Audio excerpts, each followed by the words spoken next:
a couple of housekeeping pieces. We're not going to be posting the quizzes because there's a bank of questions that we use in the quizzes, and we use them over different years, so we don't want people to be going back and getting the quiz questions. So we'll discuss them, you'll find out about them in section, but we aren't actually going to post them on the, we're not actually going to post them on the website. Because we've had experience before that when multiple choice questions should get into the web world, then they end up in test banks and things that people use later on. So we're not going to be posting them on the web. And then the second thing has to do with the sections. So some people, especially people in Friday sections, have been asking to attend one of the other sections instead, and that's not really a good idea. It ends up being quite disruptive in terms of our keeping track of what quizzes people have done. And remember that some of your grade is going to be based on your contribution to the section. So obviously, if you're moving around from section to section, that's not going to work. So what we've decided is you'll have one case if there's something that's really urgent of attending another section rather than the section that you're already in. So you kind of get one pass to do that. And then obviously if there's something that you can document that's an emergency, that you were sick, or that there's something that's really crucial, then you should talk to your TA and the other TA and see if you can make exceptions. But the general rule is not to switch from one section to another section because it just leads to too much confusion and disruption in terms of our being able to track what's going on. And it also means that some of the sections are much more heavily enrolled than others. And what's happening is that people in less highly enrolled sections are asking if they can attend the more highly enrolled sections, and that puts more pressure on the other students in that section and on the GSIs in that section. Okay, so we'll send out an announcement about that as well. Okay, any other questions, technical or otherwise? Okay, so today we're going to be talking about the brain and about what's happening in development in the brain. Sorry, let me just get back here for a second. Okay, there we go. Oops.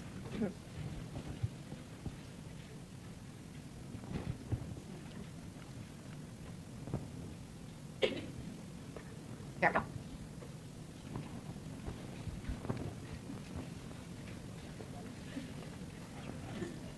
Okay, so today we're going to be talking about the brain, and of course everything that happens in development, everything that happens in all of psychology ultimately happens in the brain. And one thing that you should guard against is that very often you'll hear people say things like, well, was that particular development the result of something that happened in your brain, or was it the result of your experience or your social context or learning or information? And that's a silly way of talking. That doesn't make any sense because everything that happens to you, when you learn, when you interact with other people in a social way, when you participate in a culture, all of that is happening in your brain. It's not happening in your feet, and it's not happening in your fingers, it's happening in your brain. So it doesn't make any sense to say, oh, this phenomenon is due to something that's happening in your brain, but this other phenomenon is due to something else like learning or culture. And if you're out reading, say, the popular literature, you'll see that very often people sort of talk that way. So they'll say something like, well, there's this difference between 3-year-olds and 4-year-olds in their understanding of other people's minds. Is that because of something about their brains? And the answer to that is always yes. It couldn't be anything else except the thing about their brains. So just to say that what's happening in development is the result of something that's happening in your brain, it doesn't say very much. What we're interested in is exactly what are the things that are happening in your brain that might be related in what particular ways to the things that are happening in your mind that are leading you to learn in particular ways or behave in particular ways. So what I'm going to do in this lecture is first talk a little bit about some of the stuff in the brain, the structures in the brain, and then talk a little bit about some of the developmental processes that are involved as the brain changes. And I really want to emphasize the fact that the brain is wired by experience. That's really what the brain is for. The brain is there to be a learning machine. That's the reason why we've got them. So every time again, often when people act as if, well, if it's in your brain, it's there to begin with, it's there genetically, you can't change it. And the important thing is everything that's important about your brain is being shaped and changed and revised by your experience. So those are the three main points that we'll have. Okay, so first of all, what's the brain actually made of?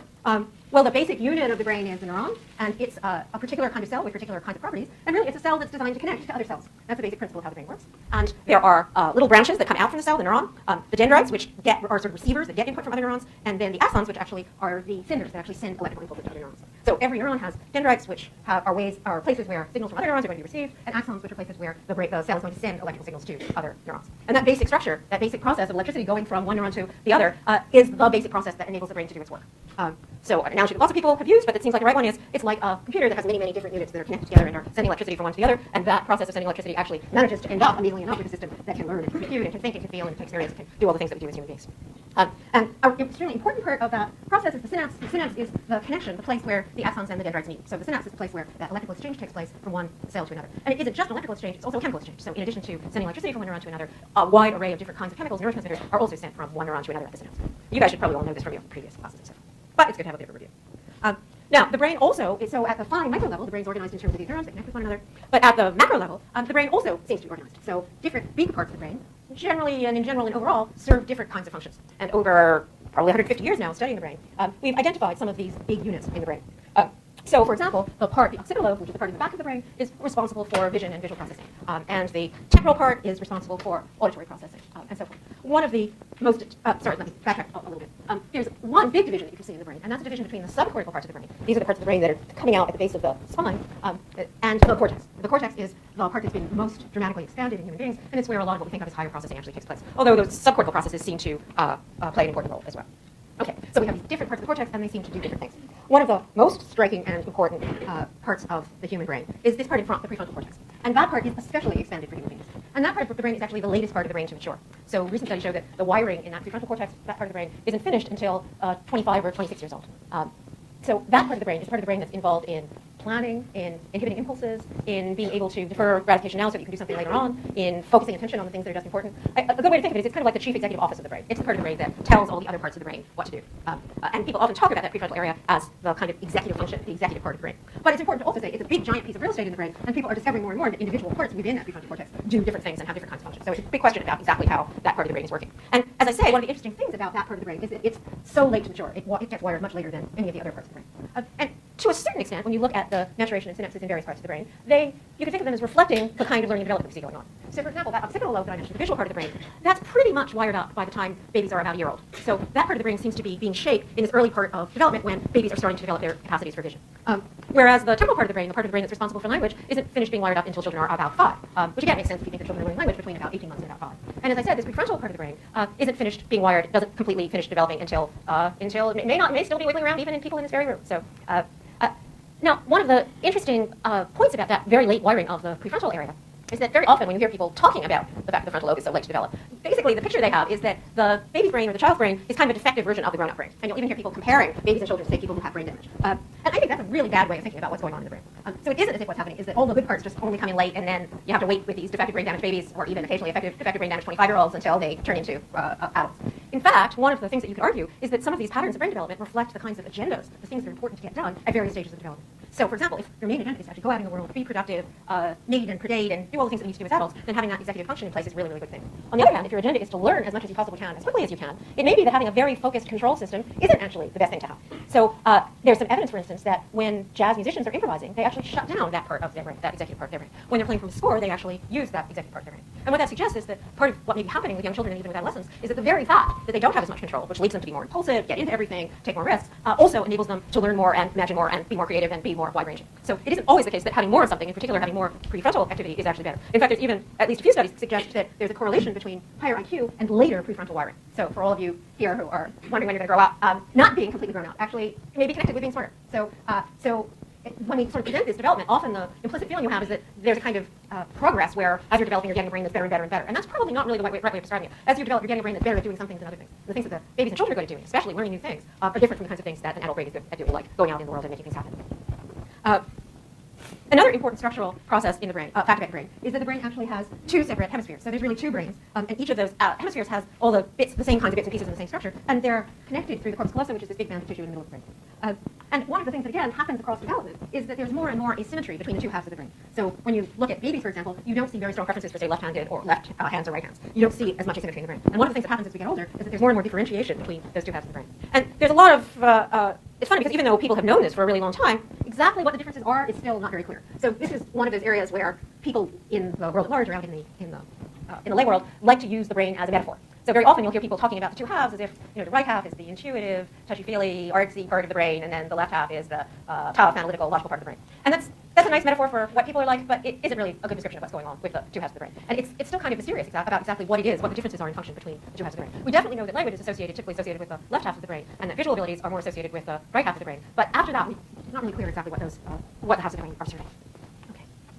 Okay, so how does that, so there's a very, very brief sketch of what the brain is like. How does the brain actually develop? How does it change with development? And the answer, as always in this class, is going to be that there's a connection between intrinsic maturational development, things that we think of as nature, and nurture and experience.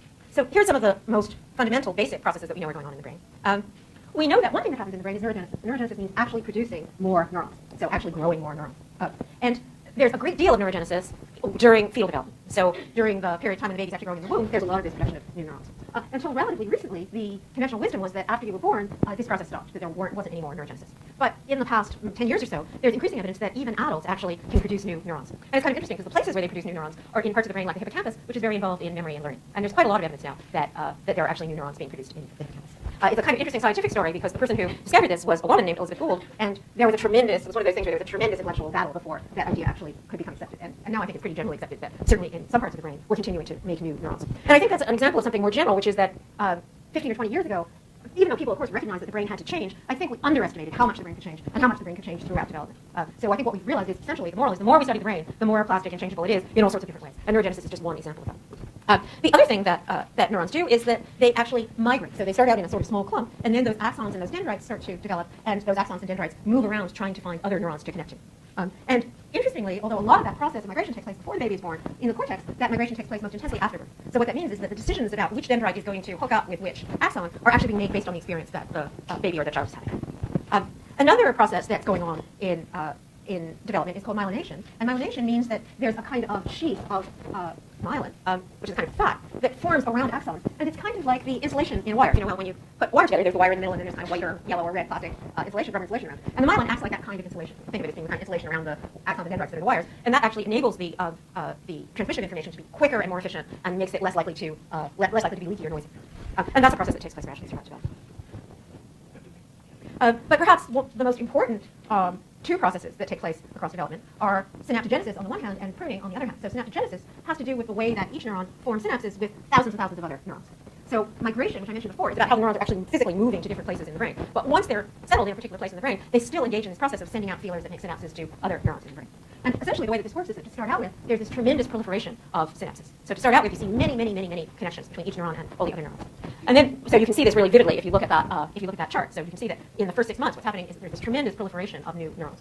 And then what happens is that there's this early period where most of what's going on is this proliferation of new neurons. And then there's a period of what's called synaptic pruning. And synaptic pruning involves keeping the neurons that have been exercised a lot and pruning, sorry, not the neurons, the synapses that have been used a lot, and pruning or getting rid of the synapses that haven't been used very much. So you start out with this very, very highly connected system, and then you end up with a system that has just some of the connections remain, and many of the other connections are lost. And as I mentioned before, you can see this is a chart that shows the number of connections in different parts of the brain. This takes place in different parts of the brain. So as I said, if you look at the visual cortex, by the time babies are about a year old, that great explosion of synaptogenesis is taking place, and now what's happening mostly after that is pruning. But if you look at the frontal cortex, you're seeing the synaptogenesis taking place all the way up through the preschool period, and you don't really see the full pruning until after adolescence and maybe going on into adulthood. And one way to interpret this process, the big burst first and then the pruning later on, is in terms of what I was saying before. If you want a brain that's going to be very good at responding to new experiences, it's really good to have a brain that quickly and easily makes new connections. So you see, say, that when you flick the switch, the light goes on, to take the example that's beloved of Augie, my grandson, and you can put together a connection between those two things that you might think weren't very connected at all to begin with. So the early system seems to be very, very good at learning, very good at making new connections, very good at dealing with new experiences. The later system isn't as plastic or as flexible or as good at learning or finding out about new experiences, but it's very good at doing things. Now you've got that really efficient, myelinated, insulated, very, very strong connection. So when you're doing something with an adult brain, you're a lean, mean machine. You do things really quickly, and you do things really efficiently, and you do things really effectively. But the downside of that is that it's much harder for you to change what you do. And again, I think you can kind of feel this intuitively. So when you get really, really, really good at doing something, and you do it over and over and over and over again, you can do it quickly, you can do it efficiently, but it gets to be much harder to change it and decide you're going to try to do something new. And when you're just beginning to, say, learn some new skill, you may not be very good at doing one part of it, but you are going to be more flexible about being able to learn new kinds of ways of doing skill. So there's this real trade-off between flexibility, what neuroscientists call plasticity, connecting new synapses, the sort of thing you need to do to learn new things about the world, and then making those synapses effective and efficient and quick, work well, which is what you need to do to be able to actually go out and act on the world. And we seem to see some of that even when we're looking at the brain, the development of the brain. And here's an example of something showing us. Now, there should be. Oh, sorry, the explanation break is in the wrong place. Okay, so let's take a brief explanation break and talk about neurogenesis and synaptogenesis and pruning and explain what they are and what they do. Yep. If that's not a good analogy, is what I'm saying. Because there isn't anything as simple as that you can find in the function of the two parts of the brain. So, parts of, for instance, expert musicians use the left side of their brain to do music. It's not the right analogy. It just doesn't describe the differences between the two halves of the brain.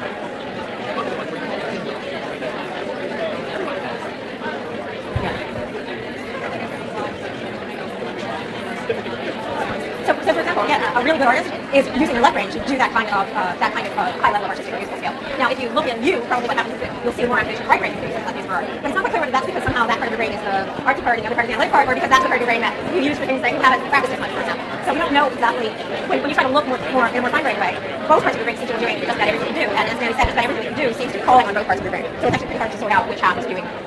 And it certainly isn't anything as simple as a metaphor about, oh, okay, you've got this artsy intuitive half, and then you've got this analytic logical half. Right, and the interesting thing is you get this switch as you become more expert. So when you're playing an instrument, when you get to be really good at the instrument, so early on you might see more activation in the right part, but as you get to be really good, you see more activation in the left part. It's not that you become a good musician because you haven't had a better life. Yeah.